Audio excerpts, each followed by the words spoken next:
उसके साथ चिराग पासवान, नीतीश कुमार और जीतनराम मांझी, सारे लोग को पुतला दहन किया जा रहा है। देखिए पुतला दहन किया जा रहा है, अमित शाह का पुतला दहन किया जा रहा है। चिराग पासवान, भीम आर्मी के प्रदेश अध्यक्ष अमर ज्योति और आजाद समाज पार्टी के पुतला दहन किया जा रहा है। लात मुद्दा से मारा जा रहा है, देखिए लात घूसा से मारा जा रहा है। ये देखिए मारा जा रहा है, ये देखिए आप देखिए मारा जा रहा है। अमित शाह, अमर ज्योति जी जो है वो पीट रहे हैं।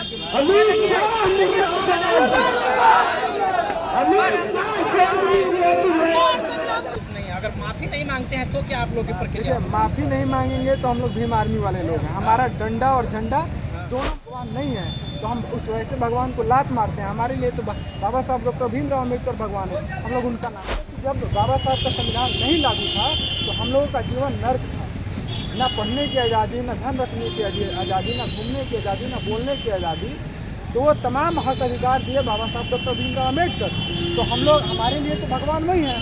तो हम लोग जो भी कुछ है तो हम लोग बाबा साहब के बदौलत है। तो हमारे भगवान बाबा साहब अम्बेडकर हैं। मैं उनका और हमारे समाज उनका नाम लेता रहेगा, चाहे जितना मिर्ची लगे। बहुत दिनों से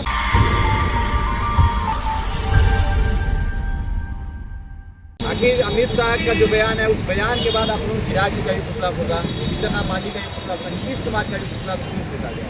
तीनों पिछड़ी जाति के नेता हैं, बहुजन समाज के आप लोग बात करते हैं, उसी समाज के नेता हैं। जीतनराम मांझी हो, या चिराग पासवान हो, या नीतीश कुमार? क्या बात कर रहे हैं आप? जिस लोगों का नाम ले रहे हैं, एक तो चिराग पासवान का नाम है, ये तो बेचारा हनुमान का नाम है। हनुमान वही जो लैट्रिन करके पिछवाड़ा नहीं देता है, वो अपने आप को दलितों का नेता बताएगा और भाजपा की गोद में बैठ करके जो है आराम से बाबा साहब का जो अपमान देखेगा, सहेगा। और जबकि बाबा साहब के दिए हुए हकाधिकार की बदौलत संसद में है और उनका अपमान चुपचाप बैठ करके सुन रहा है। तो हम लोग और शोषित, वंचित, पिछड़े, दबे कुचले लोग उनको सदन में भेजे हैं ताकि बाबा साहब और उनके अधिकारों की लड़ाई लड़े, और वो चुपचाप हंस रहे हैं, देख रहे हैं। तो निश्चित तौर से हम लोग उनका पुतला दहन करेंगे, उनका विरोध करेंगे। और इस तरह से जीतनराम मांझी भी हैं और नीतीश कुमार भी है, भाजपा के साथ मिल करके जो है बाबा साहब का अपमान किए जा रहे हैं, दलितों के साथ आए दिन जुल्म अत्याचार शोषण कर रहे हैं। तो निश्चित तौर से जो भी बाबा साहब के खिलाफ होगा, संविधान के खिलाफ होगा, दलितों के खिलाफ होगा, हम लोग उसका विरोध करेंगे। भगवान का नाम लेते इतने बार अम्बेडकर तो आप लोगों ने फैसला बना दिया है। अगर इतने बार आप लोग भगवान का नाम लेते तो स्वर्ग हासिल कर, स्वर्ग से दिक्कत क्या है आप लोग?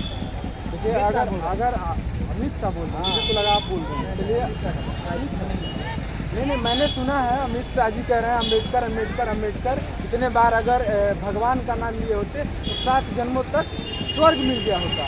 तो मैं उनको बता देना चाहता हूँ आपके कैमरा के माध्यम से कि हम लोग जो है बाबा साहब का नाम इसलिए लेते हैं क्योंकि हम लोगों को स्वर्ग मिल चुका है। उन्हें नहीं पता तो वो लोग देख ले कि जब बाबा साहब का संविधान नहीं लागू था तो हम लोगों का जीवन नर्क था। ना पढ़ने की आज़ादी, ना धन रखने की आज़ादी, ना घूमने की आज़ादी, ना बोलने की आज़ादी। तो वो तमाम हक अधिकार दिए बाबा साहब डॉक्टर भीमराव अम्बेडकर। तो हम लोग, हमारे लिए तो भगवान वही हैं। तो हम लोग जो भी कुछ है तो हम लोग बाबा साहब के बदौलत है। तो हमारे भगवान बाबा साहब अम्बेडकर हैं। मैं उनका और हमारे समाज उनका नाम लेता रहेगा, चाहे जितना मिर्ची लगे। बहुत दिनों से स्वर्ग नहीं नसीब हुआ है, अब स्वर्ग मिल रहा है तो अभी जैसे हजम नहीं हो रहा है। बात करें भगवान का नाम लेने से अगर स्वर्ग मिला होता तो ये बताइए कि जब इस देश में बाबा साहब नहीं थे और बाबा साहब का संविधान लागू नहीं था, उस समय भी तो हमारे देश में जो लोग थे वो लोग भगवान को पुकार रहे थे, भगवान को बड़ी शिद्दत से याद कर रहे थे। और उस समय क्या, छोड़िए ना, आज भी लोग भगवान को याद करते हैं। सोचिए हमारी जिस भगवान का नाम वो ले रहे हैं अमित शाह, उसी भगवान के मंदिर में हमारे बहनों के साथ दुष्कर्म होता है। वो बहन कितनी शिद्दत से भगवान को पुकारती होगी। अगर उस बहन के लिए भगवान निकल के नहीं आता है तो सोचिए हमारे और आपके लिए आएगा क्या। अगर उस बहन के लिए भगवान नहीं आता है, मतलब भगवान नहीं है, तो हम उस वैसे भगवान को लात मारते हैं। हमारे लिए तो बाबा साहब डॉक्टर भीमराव अम्बेडकर भगवान है, हम लोग उनका नाम लेंगे। चलिए, अमित शाह सफाई दे दिए हैं, सफाई से आप लोग संतुष्ट नहीं है, अगर माफी नहीं मांगते हैं तो क्या आप लोग की प्रक्रिया? माफी नहीं मांगेंगे तो हम लोग भीम आर्मी वाले लोग हैं। हमारा डंडा और झंडा दोनों मजबूत है। क्या डंडा से मारेंगे क्या? नहीं, डंडा का मतलब हम लोग जब ज़रूरत जैसा पड़ा वैसा हम लोग इस्तेमाल करेंगे। और झंडा का मतलब हमारा ताकत का प्रतीक होता है। बाबा साहब का ताकत हम लोग सड़कों पर 2 अप्रैल 2018 में भी दिखाए, फिर हम लोग बंदी करके दिखाए। तो हम लोग अपनी ताकत जो है अमित शाह को दिखाएंगे और गृह मंत्री से इस्तीफा दिलवा करके रहेंगे। अमित शाह कह रहे हैं कि कांग्रेस अपमान किया है, हम लोगों ने उनके लिए बहुत काम किया है। हम लोग कांग्रेस जब अपमान किया है, जब कांग्रेस का भी हम लोगों ने विरोध किया, जब अभी अमित शाह विरोध कर रहे हैं, बाबा साहब का अपमान कर रहे हैं, तो हम लोग उनका भी विरोध कर रहे हैं। आने वाला समय में जो भी बाबा साहब के खिलाफ होगा, हमारे संविधान के खिलाफ होगा, हम लोग उनको कतई नहीं बख्शने वाले, उनका विरोध जोरदार होगा। अमित शाह के अनुसार अम्बेडकर नाम फैशन है, आप लोगों के अनुसार अम्बेडकर का नाम क्या है? फैशन है तो हर जगह अम्बेडकर, अगते अम्बेडकर, घूमते अम्बेडकर, कहीं जाते क्यों घूमते नहीं अम्बेडकर, क्यों मॉल क्यों आपको अम्बेडकर, हर जगह दिक्कत अम्बेडकर, किस बात से है? सोशल मीडिया अम्बेडकर, हर जगह पे बिल्कुल इसी बात से तो अमित शाह को दिक्कत हो गई है कि जो अम्बेडकर जी तो पहले जान लीजिए उनका जीजा लगते हैं, और जीजा का नाम सुन करके लोगों को थोड़ा सा चिढ़ होता है। क्या कह रहे हैं?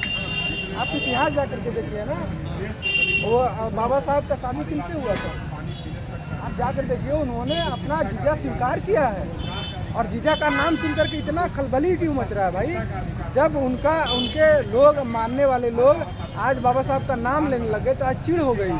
लेकिन चिढ़ इस बात से हो रही है उनको कि आने वाला वक्त वो लोग देख चुके हैं, वो भाग चुके हैं कि हम आने वाला वक्त अम्बेडकरवाद का होगा। अम्बेडकरवादी लोग जाग चुके हैं और संविधान को मानने वाले लोग जाग चुके हैं, और संविधान पर चल करके हमारा खटिया खड़ा करने वाले हैं, और देश से हमारा पतन होने वाला है। इस तरह का फिर से उन्हें उसी देश में भेज दिया जाएगा जो लोग उस देश से वापस इस देश में आए थे। इस तरह का बयान क्यों आया अभी तक?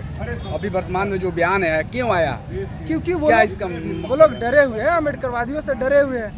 अम्बेडकरवादियों से परेशानी है उन्हें लगता है कि ये लोग तेजी से जाग रहे हैं, तो उन्हें बौखलाहट हो रहा है। बेचैनी में आदमी कुछ बोल देता है, उसी बेचैनी में बेचारे बोल गए हैं, लेकिन उनको भी अफसोस हो रहा है। बहुत तो मुझे उम्मीद है कि वो लोग बाबा साहब से माफ़ी मांगेंगे। अगर नहीं मांगे तो हम लोग जोरदार, अभी ये तो ट्रेलर था, फिल्म हम लोग दिखाने के लिए बिल्कुल तैयार हैं।